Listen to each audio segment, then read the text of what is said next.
पिता पुत्र पवित्र आत्मा के नाम पर आमीन। अभी हम लोग यिर्मयाह के अध्याय 9 पर मनन करेंगे। ये 9वां अध्याय भी वास्तव में 8वां अध्याय में जो संदेश है उसी का विस्तार हम यहाँ पर देखेंगे।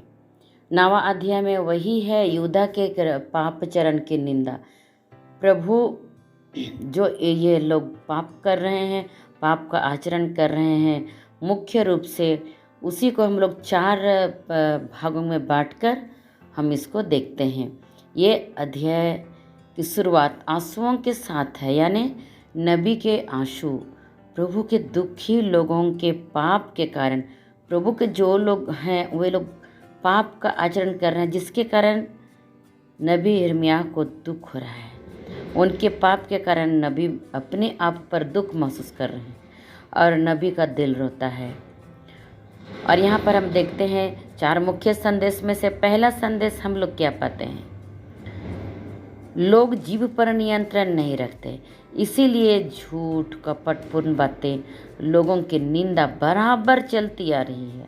एक दूसरे पर दोष लगाते हैं, निंदा करते हैं। हर भाई अपने भाई के, दोस्तों के और अपने पड़ोसियों की निंदा करते हैं। वचन 2 में देखते हैं, वे अपने जिह्वा को धनुष बनाकर झूठ और कपट की बाण छोड़ते हैं। वे पाप पर पाप करते रहते हैं।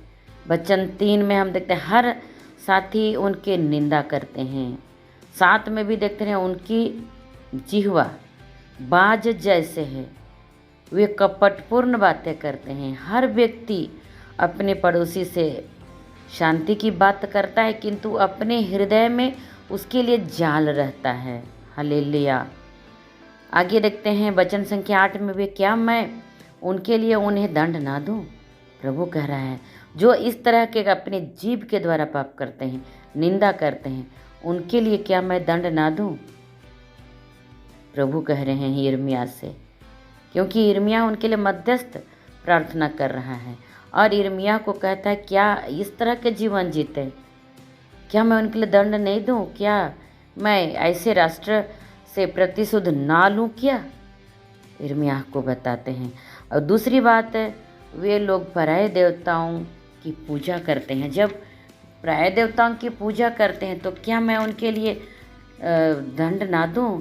मूर्ति पूजा, अन्य देवताओं के पास ये लोग जाते हैं, अन्य देवताओं के पास जाना, ये सब बराबर ये लोग करते रह रहे हैं। इसलिए नबी यिर्मयाह के मध्यस्थ प्रार्थना को उत्तर देते हुए कहते हैं, क्या ये लोग देव मूर्तियों की पूजा करते हैं? तो फिर क्या मैं इनको छोड़ दूं क्या?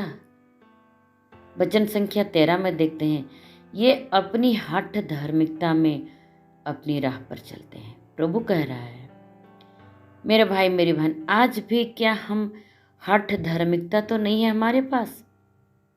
हम लोग ढीठ के कारण वही पाप तो नहीं दोहराते जा रहे हैं जो बरसों से करते आ रहे हैं?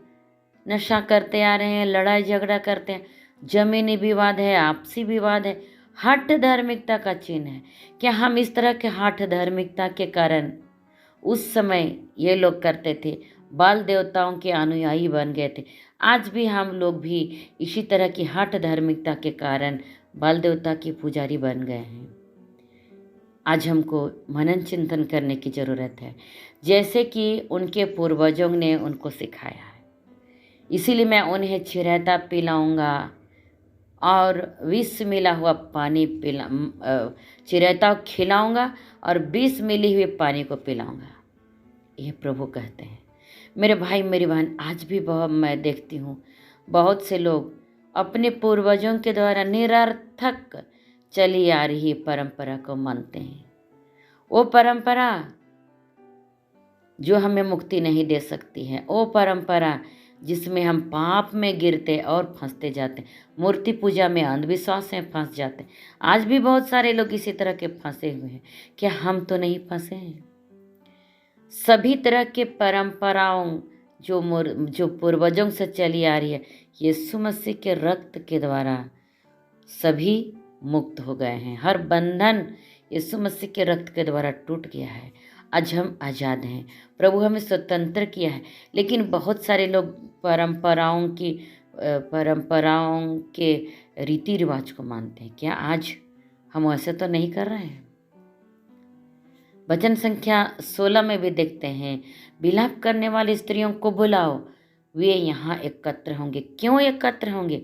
मातम मनाने के लिए, क्योंकि अब लोगों के ऊपर विपत्ति आ रही है।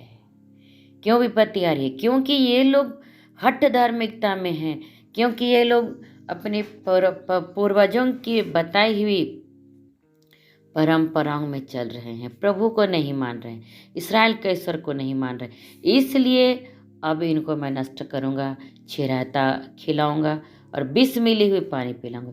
इसलिए अब विपत्ति निकट आ गई है, इसलिए अब लोगों को बुलाओ, क्योंकि विपत्ति आ रही है। वचन 20 में देखते हैं, क्योंकि मृत्यु हमारी खिड़कियों के अंदर आ गई है। आज मेरे भाई मेरी बहन, बहुत ऐसे परिवार है जो पाप की स्थिति में जी रहे हैं, जिसके कारण बहुत सारे लोग आज मर जा रहे हैं। वह हमारे किलों में पहुंच गई है। यिर्मयाह कह रहे हैं, कहते हैं कि विपत्ति अभी खिड़कियों के पास आ गई है, वो हमारे घरों के सामने आ गया है। मेरे भाई मेरी बहन, आज हमारे घरों में भी विपत्तियां पर विपत्तियां आ रही है, मृत्यु पर मृत्यु हो रहा है।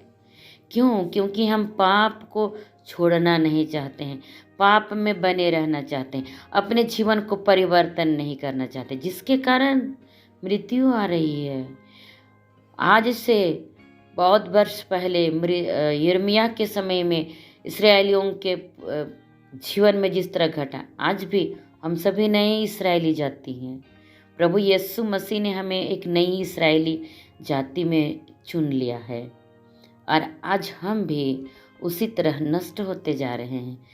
क्या हम आज सचमुच में प्रभु को अपना सब कुछ, मालिक, स्वामी, देने वाला, लेने वाला, खिलाने वाला, पालन करने वाला, हमें मुक्ति देने वाला मान लिए हैं? क्या नहीं स्वीकार करते हैं आज भी उसको, उस पर विश्वास नहीं करते हैं?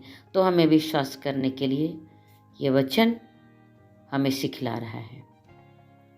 अब आगे हम देख रहे हैं वे किस लिए बुला रहे हैं।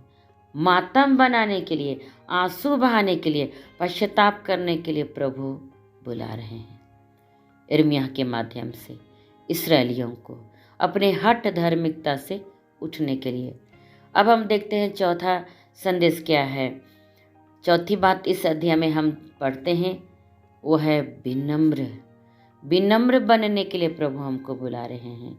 जिस तरह प्रभु आज पुण्य शनिवार के दिन में प्रभु विनम्रता, प्रेम, सहनशीलता, दयालुता, क्षमाशीलता, मनुष्य के प्रति अगाध प्रेम उनका था, जिसके कारण उन्होंने उस शरीर का मृत्यु को स्वीकार किया और हमें एक विनम्रता का सबसे बड़ा उदाहरण दिया। ईश्वर होकर भी अपने आप को नम्र बनाया। क्या आज हम अपने आप को नम्र बनाए हैं?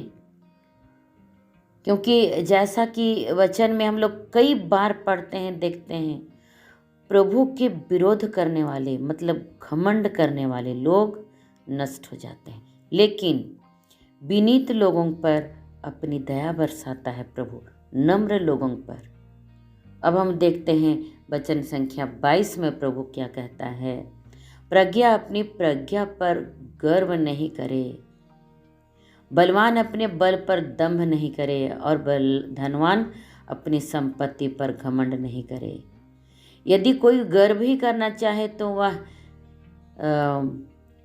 इस बात पर गर्व करे कि वह मुझे जानता है और यह समझता है कि मैं वह प्रभु हूँ जो पृथ्वी पर दया, न्याय और धार्मिकता बनाए रखता हूँ, क्योंकि मुझे ये बातें प्रिय है।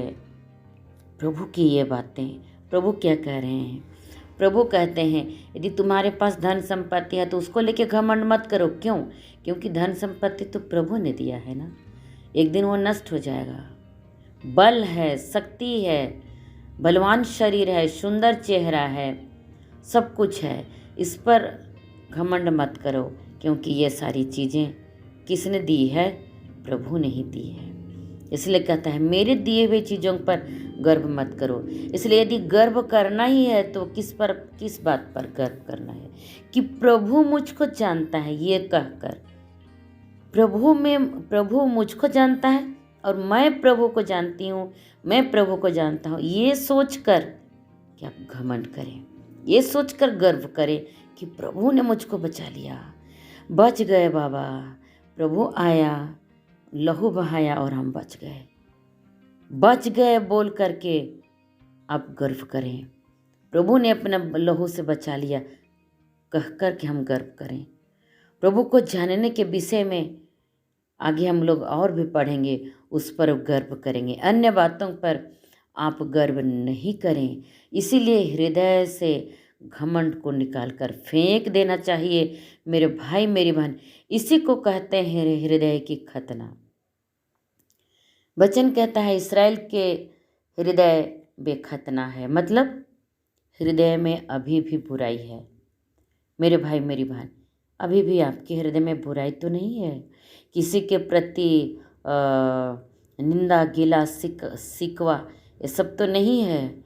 इसीलिए प्रभु कहता है हृदय की खतना करो। वो कहता है बुरी रिश्तों को, गलत गंदे बातों को, गलत गंदे रिश्तों को जो पाप की ओर ले जाते हैं, घमंड को, लालच को काट कर फेंक दो। हृदय की यही तो खतना है। इसी को कहता है प्रभु हृदय की खतना करो। मेरे भाई मेरी बहन, आज हमें भी एक बार हृदय की खतना करनी है। हमारे शरीर में, हमारे मन में, हमारे विचार में, हमारे जीभ में, हमारी आँखों में, हमारी कान में, हमारे शरीर में, अंदरूनी भागों में जो भी बुरे विचार हैं, इन सभी बुरे विचारों को हमको भी खतना करना है। चलिए हम खतना करते हैं और इस पुण्य सप्ताह के पुण्य शनिवार दिन हम देखेंगे कल प्रभु तड़के हमारे लिए पाप के बंधन को तोड़कर महिमा के साथ जी उठेंगे। आज प्रभु का कब्र खाली रह गया है। आज हमें भी प्रभु के लिए अपने हृदय को खाली करना है, ताकि प्रभु इस हृदय में अपने प्रेम को भरे, अपने शांति को भरे, अपने आनंद को भर सके, जिससे हम प्रभु के लिए जिए और प्रभु हम में जिए। हम प्रभु में जीते रहें ताकि प्रभु हम में जीता रहे। ईश्वर को धन्यवाद। जय यीशु।